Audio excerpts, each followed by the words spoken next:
আসসালামু আলাইকুম রহমতুল্লাহি ওয়া বারাকাতুহু। প্রিয় দর্শক, আশা করি সবাই ভালো আছেন। সিলেটের মাহফিলে মিজানুর রহমান আজহারীর সাথে কি ঘটেছে? সিলেট আজকে কি করছো এটা মনে থাকবে, আল্লাহুম্মা আমিন। যদি আপনারা শোনেন তাহলে চমকে যাবেন।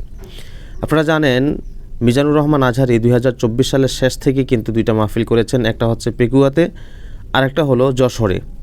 এই দুই জায়গার মাহফিলে যেরকম শান্তিপূর্ণভাবে এত লক্ষাধিক মানুষ এখানে সমবেত হয়ে আলোচনা শুনেছে, সেই হিসেবে সিলেটে যেই ঘটনা ঘটেছে এতে মিজানুর রহমান আজহারী অনেক ক্ষোভ প্রকাশ করেছেন এবং দুঃখ প্রকাশ করেছেন। মিজানুর রহমান আজহারী যেই কর্মকাণ্ডের সম্মুখীন হয়েছেন এতে ক্ষুব্ধ হয়ে বলেছেন, যারা এরকম কোরআনের মাহফিলের মধ্যে কোনো সমস্যা সৃষ্টি করে তারা হচ্ছে আবু জাহেলের দোসর, উতবা সাইবার দোসর। সিলেটবাসী কখনো আবু জাহেলের দোসর হতে পারে না, তারা হচ্ছে শাহজালাল ইয়ামানির লোক তারা। তো আসলে ঘটনাটা ঘটেছে কি, এটাই হচ্ছে মূল আলোচনার বিষয়। মিজানুর রহমান আজহারীর মাহফিলের মধ্যে যখন তিনি আলোচনা করছিলেন তখন 25 থেকে 30 জন কিংবা তার চাইতেও বেশি কিছু যুবক একেবারে স্টেজের সামনাসামনি ছিল। তারা বয়ানের মাঝখানে হঠাৎ তারা ধাক্কা দিয়ে সামনের দিকে চলে আসছিল। তাদেরকে একবার থামিয়ে দিলে, স্বেচ্ছাসেবক যারা আছে তারা থামিয়ে দিলে আবারও কিছুক্ষণ নীরব থেকে আবার কিছুক্ষণ পর তারা সামনের দিকে ধাক্কা দিয়ে পড়ছিল, যেগুলো ভিডিও ফুটেজ তৈরি হয়ে প্রকাশও হয়েছে সোশ্যাল মিডিয়ার মধ্যে।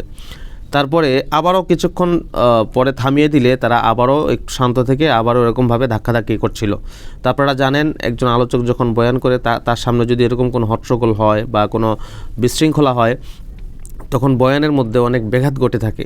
আর মিজানুর রহমান আজহারী যে আলোচনাগুলো করেন সাধারণত তিনি অনেক সুন্দর যে কোনো একটা বিষয়বস্তু নিয়ে আলোচনা করেন এবং সেগুলো জেহানের মধ্যে সেট আপ করে আসেন।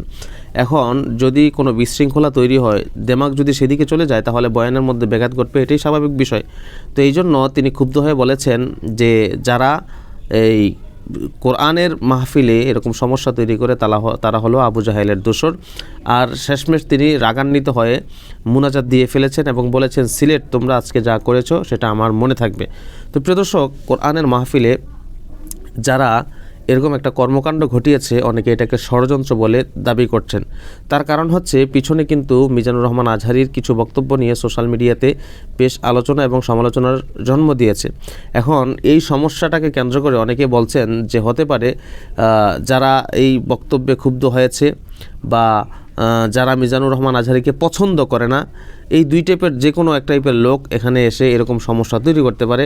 আবার এই দুই টাইপের কোনো প্রকার লোক ছাড়াও আদার্স লোকেরাও এরকম সমস্যা তৈরি করতে পারে। তো যাই হোক, যারাই করুক না কেন, যে কাজটি করেছে অবশ্যই এটা একটা দুঃখজনক বিষয়। একজন ইসলামিক আলোচকের মুখ থেকে একটা বিভাগকে কেন্দ্র করে যেই বক্তব্য দেওয়া, একটা বিভাগের মানুষের কিনা কয় বদনাম হওয়া, এটা অবশ্যই কিছু কিছু মানুষের কারণে যেহেতু হয়েছে, অবশ্যই তারা, আমি মনে করি যে এটা দোষ করেছে। তো যাই হোক, যারা এই কর্মকাণ্ডটা করেছে তাদের এই কর্মকাণ্ডকে আপনারা কিভাবে দেখছেন? আসলে কি তারা এরকম মাহফিলের মধ্যে যে সমস্যাটা তৈরি করেছে এটা কি উচিত করেছে নাকি উচিত করে নাই? এটা অবশ্যই আপনারা কমেন্ট বক্সের মধ্যে জানিয়ে যাবেন, নিয়ে ভিডিওটা শেয়ার করে দিবেন।